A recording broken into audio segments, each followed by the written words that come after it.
నమస్తే మిత్రులారా, నేను మీ శ్రీనివాస్ చౌహాన్ అడ్వకేట్. మిత్రులారా, అప్పీల్ చేసుకోవడం అనేది మన హక్క. ఏ సందర్భంలో మనము అప్పీల్ చేసుకోవాలి? సో మిత్రులారా, మన దేశంలో సివిల్ వివాదాల పరిష్కారం కోసం సిపిసి, సివిల్ ప్రొసీజర్ కోడ్ అనే చట్టం ఉంది.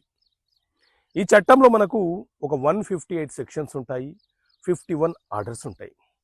ఇందులోని సెక్షన్ 96 ఏం చెప్తుంది అని అంటే, ఎవరైనా సరే తనకు అన్యాయం జరిగిందని న్యాయస్థానంలో కేసు ఫైల్ చేసి న్యాయస్థానం ద్వారా విచారణ జరిపించి ఆర్డరు పొందే అవకాశాన్ని, హక్కుని కలిగి ఉంటారు. ఒకవేళ జూనియర్ కోర్టులో కానీ సీనియర్ కోర్టులో కానీ తనకు న్యాయం జరగలేదని, తనకున్న ఎవిడెన్సెస్ని న్యాయస్థానము సరిగా పరిశీలన చేయలేదని, నాకు కింది కోర్టులో న్యాయం జరగలేదు కాబట్టి నేను పై కోర్టులో అప్పీల్ చేసుకుంటాను అని అంటే, అది ప్రతి వ్యక్తికి ఉండే ఒక చట్టపరమైనటువంటి హక్కు. అతను with in the limitation of టైంలో, ఒకవేళ జూనియర్ కోర్టు కానీ సీనియర్ కోర్టు కానీ ఆర్డర్లు డిక్రీలు ఇచ్చి ఉంటే మనము వాటిని ఛాలెంజ్ చేస్తూ డిస్ట్రిక్ట్ కోర్టులో అప్పీల్ చేసుకునే వెసులుబాటు ప్రతి వ్యక్తికి ఉంటుంది.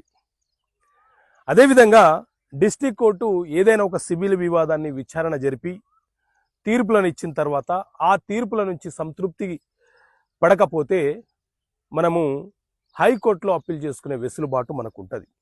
అయితే ఒకవేళ సివిల్ వివాదంలో భాగంగా విచారణ జరుగుతున్న క్రమంలో ఇరు వర్గాలు, ఇరు పార్టీలు కొన్ని షరతులను, కొన్ని కండిషన్లను పెట్టుకొని రాజీ చేసుకొని కేసుని క్లోజ్ చేసుకున్నారు అనుకో, ఆ సందర్భంలో మాత్రము ఆయా పార్టీలకు అప్పీల్ చేసుకునే వెసులుబాటు ఉండదు.